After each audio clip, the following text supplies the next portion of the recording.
ছোটবেলা থেকে এই মসজিদটা আমরা এই অবস্থায় দেখে আসতেছি আলহামদুলিল্লাহ। তো এই মসজিদের যিনি প্রতিষ্ঠাতা ওনার নাম এখানে লেখা আছে পার্সি বা উর্দুতে হায়াতে আব্দুল করিম সাহেব। তো যেটুকু জানছি মুরব্বীদের কাছ থেকে বিভিন্নভাবে যে এটা হিন্দু শাসিত এলাকা ছিল, পরে শাহ শরীফ হুজুর এখানে আসার আগে ওনারা একজন প্রতিনিধি পাঠান। ওই প্রতিনিধির নাম ছিল হায়াতে আব্দুল করিম সাহেব। তো রাজা নাটেশ্বর রায় ছিল এলাকায়। তো হায়াতে আব্দুল করিম সাহেব রাজা নাটেশ্বর রায়কে একবার বলছিল যে আমি তো মুসলমান, আমার জন্য মসজিদের এক নামাজ পড়ার একটা স্থান নির্ধারণ করে দিলে ভালো হয়। তখন আমরা যেটুকু জানছি যে রাজা নাটেশ্বর রায় এই মসজিদটা নির্মাণ করে দেন, বিনিময়ে হায়াতে আব্দুল করিম সাহেবের ওই বেতন থেকে আস্তে আস্তে টাকাগুলি কেটে নেয়। যার কারণে হায়াতে আব্দুল করিম সাহেবের নামে এই মসজিদে রয়ে গেছে, প্রতিষ্ঠাতা হায়াতে আব্দুল করিম সাহেব। ওই থেকে এই মসজিদটা এখানে নির্মাণ আর কি। তো এটা প্রত্নতত্ত্ব বিভাগের আন্ডারে আছে বর্তমানে।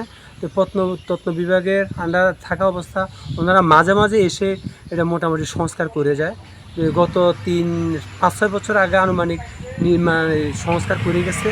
আর এই মসজিদ শাহী মসজিদ আমরা নামাজ পড়ব আতিথ্য এখানে। আর এই শাহী মসজিদ দিঘি মাজার ইউসিরা মনে করেন আমাদের এলাকায় অনেক লোক দূর দূরান্ত থেকে আসে। আমাদের কাছে খুব ভালো লাগে, আমরা খুব গর্বিত যে এমন একটা মসজিদ বা দিঘি মাজার আমাদের এলাকাতে। আমরা খুবই আনন্দিত, খুবই গর্বিত। আল্লাহর কাছে অনেক অনেক শুকরিয়া। মসজিদটা আমি দেখতে আসলাম আর কি। তো মসজিদটার ইতিহাস আমরা যেটুকু পেপার পত্রিকা এবং ইতিহাসে পড়ছি, হিন্দু আমলে নাটেশ্বর রাজার আমলে প্রতিষ্ঠিত হয়েছে এক দরবেশের মাধ্যমে। তো সেটা অনেক পুরাতন।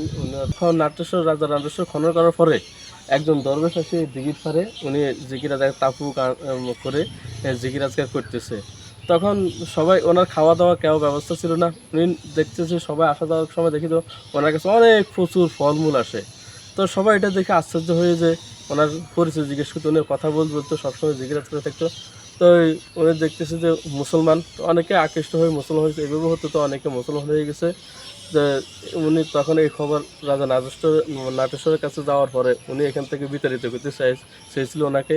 কিন্তু ওনাকে বিতাড়িত করতে আসে সৈন্যরা দেখে যে কিছুই নাই এখানে। হ্যাঁ, সব মানে অন্ধকার, কোনো নাই, কোনো আস্তানা নাই, কিছু নেই। দিঘি দেখা যাচ্ছে আশেপাশে, মানে তারা একটা স্বপ্ন মতন দেখতেছে আর কি। তখন আবার ওরা ফিরে চলে গেছিল। পরবর্তীতে আবার এটা ছড়াই গেছে যে দরবেশকে ধরার জন্য নাটেশ্বর সৈন্যবাহিনী পাঠাইছে। কিন্তু এখানে আসি কাউকে না দেখে মানুষ আবার আসি দেখতেছে যে আবার উনি দরবেশ এখানে আছে। এতে দরবেশে মানুষ আরও আকৃষ্ট হয়ে দরবেশের মুরিদ হয়েছে, মুসলমান হয়েছে। এর থেকে উনি এখানে পরবর্তীতে একটা মসজিদ হয়েছিল তৎকালে, মানে ওই ছাত্র মসজিদ। পরবর্তীতে এই মসজিদটা ওনার মৃত্যুর পরে ফাঁকা করছে, কিন্তু উনি এখানে আর ছিল না।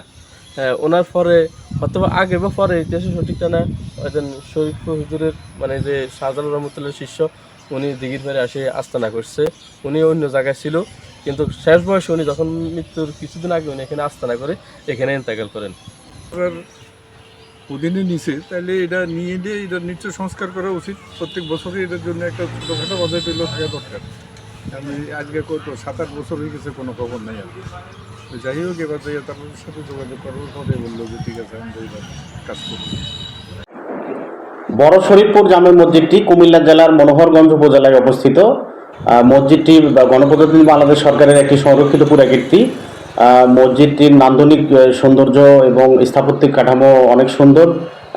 এর ঐতিহাসিক এবং প্রত্নতাত্ত্বিক গুরুত্ব অপরিসীম।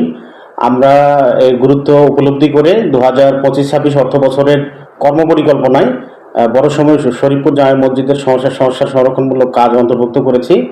আমরা চেষ্টা করতেছি যে বড় শরীফপুর জামে মসজিদ এবং প্রাচীন দিঘি সহ যে একটা প্রত্ন পর্যটন কেন্দ্র হিসেবে গড়ে তোলা যায় কিনা।